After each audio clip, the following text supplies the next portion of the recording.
Electronegativity का just opposite जो character है उसको हम लोग कहते हैं इलेक्ट्रोपॉजिटिविटी। ठीक है, इलेक्ट्रोपॉजिटिविटी का मतलब क्या है, किसी भी एटम का इलेक्ट्रॉन को रिपल्स करने का पावर, ठीक है, या इलेक्ट्रॉन को अपने से दूर फेंकने का जो पावर है वो इलेक्ट्रोपॉजिटिविटी कहलाता है। या कोई एलिमेंट जितनी आसानी से इलेक्ट्रॉन को बाहर निकाल दे वो उतना ज्यादा इलेक्ट्रोपॉजिटिव होता है।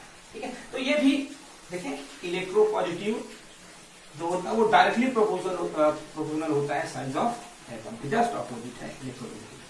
ठीक है, एटम का साइज जितना बड़ा वो उतना ही ज्यादा इलेक्ट्रोपॉजिटिव और एटम का साइज जितना छोटा वो उतना ही कम इलेक्ट्रोपॉजिटिव। तो इस बेसिस पे सीजियम सबसे ज्यादा, ठीक है, इलेक्ट्रोपॉजिटिव है और फ्लोरीन सबसे कम। नेक्स्ट जो है वो है मेटालिक कैरेक्टर। ठीक है, मेटालिक कैरेक्टर आप सब जानते हैं क्या क्या है। ठीक है, तो हम ये बात करते हैं कि मेटालिक कैरेक्टर जो है पीरियोडिक टेबल में किस तरीके से चेंज होता है। मेटालिक कैरेक्टर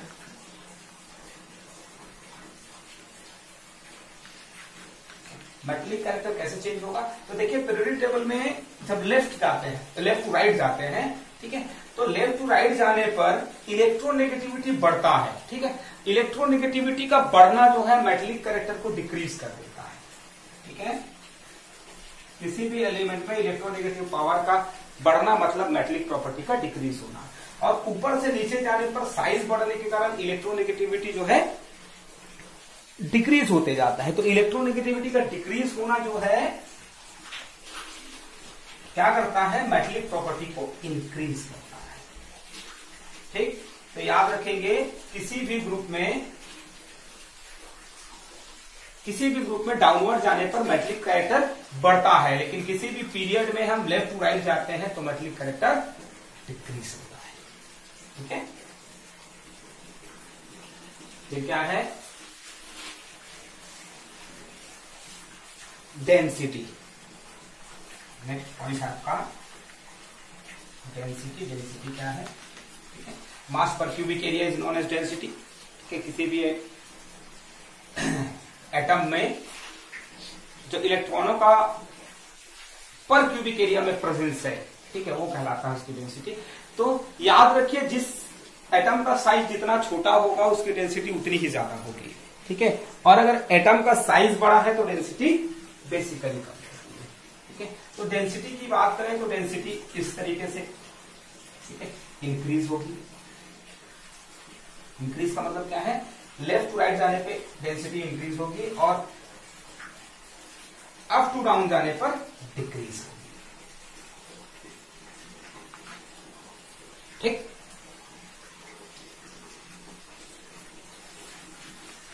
ठीक, आते हैं नेक्स्ट जो हमारा प्रॉपर्टी है वो है आयनाइजेशन एंथैल्पी।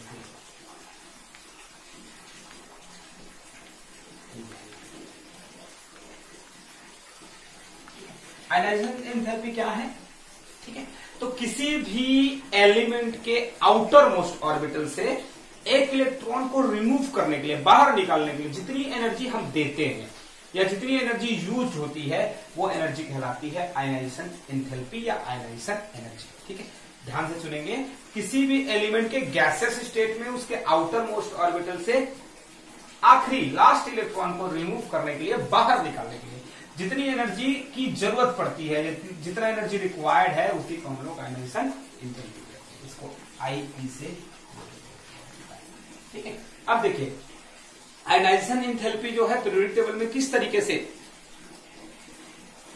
वेरिएट करता है, कैसे बदलता है। तो देखिए बेसिकली क्या है, राइट टू लेफ्ट जाने पर आयनाइजेशन एंथैल्पी जो है बढ़नी चाहिए। ठीक है, क्यों बढ़नी चाहिए उसका कारण समझ लेते हैं। ठीक है, आयनाइजेशन एंथैल्पी जो है कुछ चीजों पर डिपेंडेंट होती है। सबसे पहला है साइज ऑफ एटम। किसी भी एटम का साइज जितना छोटा होगा अट्रैक्शन उतना ही ज्यादा होगा, और जितना ज्यादा अट्रैक्शन होगा मतलब उतनी ही तेजी से इलेक्ट्रॉन को बाहर निकालना मुश्किल हो जाता है। ठीक है, मतलब साइज अगर छोटा है तो न्यूक्लियस और इलेक्ट्रॉन के बीच का अट्रैक्शन ज्यादा है, तो इस इलेक्ट्रॉन को निकालने के लिए ज्यादा फोर्स की जरूरत है। ठीक है, सेकेंड है अगर ऑर्बिटल फुल फील्ड या हाफ फील्ड है, तो सबको पता होगा कि फुल फील्ड और हाफ फील्ड ऑर्बिटल जो होते हैं वो less than half field and more than half field से ज्यादा स्टेबल होते हैं। ठीक है, फिर है न्यूक्लियर चार्ज। न्यूक्लियर चार्ज मतलब ठीक है, न्यूक्लियस का जो चार्ज है, ठीक है, वो जितना इफेक्टिव होगा, इफेक्टिव न्यूक्लियर चार्ज के कारण जो है आउटर इलेक्ट्रॉन पर क्या होता है कि न्यूक्लियस का अट्रैक्शन उतना नहीं हो पाता है, इसलिए इलेक्ट्रॉन को निकालना आसान हो जाता है। तो कुछ फैक्टर्स हैं जिसके कारण जो आयनाइजेशन एंथैल्पी है उसमें वेरिएशन आता है। क्या होना चाहिए, लेफ्ट टू राइट जाने पर आयनाइजेशन एंथैल्पी बढ़नी चाहिए सिमिलरली कंटिन्यूअस फॉर्म में। ठीक है, ऐसा होता भी है। देखिए फर्स्ट ग्रुप से सेकंड ग्रुप के आयनाइजेशन एंथैल्पी ज्यादा होती है क्योंकि एटॉमिक साइज छोटा है। ठीक है, फिर कंटिन्यूअस इस तरीके से आगे पीछे ऊपर नीचे होते रहता है। ठीक है, फिर 13 की बात करें तो 13 ग्रुप में, 14 ग्रुप में और 15 ग्रुप में, ध्यान से सुनेंगे, है ना। 13 ग्रुप की जितने आयनाइजेशन एंथैल्पी है उससे थोड़ी सी ज्यादा 14 ग्रुप में है। ठीक है, 14 ग्रुप से थोड़ी सी ज्यादा 15 ग्रुप में है। ठीक है, अब हमको यह समझ लेना है कि 15th ग्रुप में जो एलिमेंट को 15 ग्रुप एलिमेंट में जो इलेक्ट्रॉन को बाहर निकालने के लिए जितनी एनर्जी की जरूरत पड़ती है उससे भी ज्यादा पड़नी चाहिए 16th में। ठीक है, लेकिन ऐसा नहीं होता है। ठीक है, 16 ग्रुप के लिए जो आयनाइजेशन एंथैल्पी की वैल्यू है वो 15 ग्रुप से कम होती है। उसके पीछे कारण है। ठीक है, और वैसे ही ठीक अगर बात करें तो यहां भी है, इससे ज्यादा जरूरत पड़नी चाहिए इसकी। ठीक है, तो कंटिन्यूअस फॉर्म में यह है कि जहां अनस्टेबल ऑर्बिटल्स होंगे, अनस्टेबल का मतलब है जो हाफ फील्ड है, हाफ फील्ड से कम है, लेस देन हाफ फील्ड है, मोर देन हाफ फील्ड है, उनको उनकी जो स्टेबिलिटी है कम होती है। वहां से इलेक्ट्रॉन निकालने के लिए कम एनर्जी की, वहां से इलेक्ट्रॉन निकालने के लिए हमको एनर्जी कब कम चाहिए, जब वो अनस्टेबल हो। और अनस्टेबल कब होगा, जब उसमें लेस देन हाफ फील्ड या more than half field electron. ठीक है, अब ऊपर से नीचे है, ऊपर से नीचे आने पे बेसिकली क्या है, एटॉमिक साइज बढ़ता है। एटॉमिक साइज बढ़ने के साथ साथ जो है लास्ट इलेक्ट्रॉन तक न्यूक्लियस का रिच जो है, जो अट्रैक्शन है वो घटते जाता है, इसलिए जो आयनाइजेशन एंथैल्पी है वो डिक्रीज होती है। लेकिन आयनाइजेशन एंथैल्पी जो है हर ग्रुप में एक जैसी नहीं होती है, इसमें बहुत सारे फैक्टर्स हैं। स्क्रीनिंग इफेक्ट, ठीक है, total nuclear charge, size of atom और सबसे ज्यादा स्टेबिलिटी ऑफ ऑर्बिटल, ये कुछ चीजें हैं जो इसको अफेक्ट करती है। नेक्स्ट जो हमारा कैरेक्टर है वो है आपका इलेक्ट्रॉन एफिनिटी। ठीक है, क्या है इलेक्ट्रॉन एफिनिटी? इलेक्ट्रॉन एफिनिटी, इसका मतलब क्या होता है इलेक्ट्रॉन एफिनिटी का?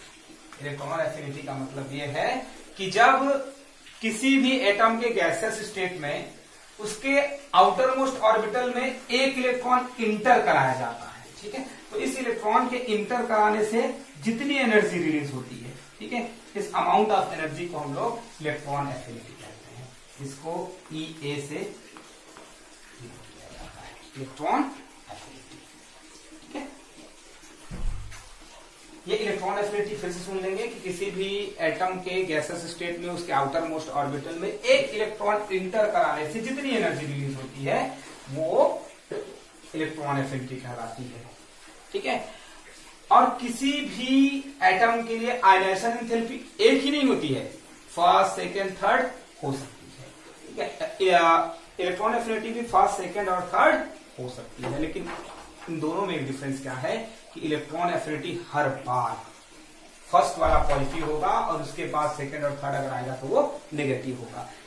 ऐसा बोलने का मतलब क्या है? ऐसा बोलने का मतलब ये है कि फर्स्ट इलेक्ट्रॉन इंटर कराते ही जितनी एक्सेस एनर्जी है वो सब बाहर निकल जाती है। तो जब हमको दूसरा इलेक्ट्रॉन इंटर करने की जरूरत पड़ती है तो हमको एनर्जी देनी पड़ती है, मतलब माइनस हो जाता है सेकेंड इलेक्ट्रॉन एफिनिटी का वैल्यू। ठीक है, वैसे थर्ड का भी माइनस हो जाएगा, दोनों में डिफरेंस इतना है। ठीक है, लास्ट जो पीरियोडिक कैरेक्टर है जिसके बारे में हमको बात करना है, ठीक है, वो है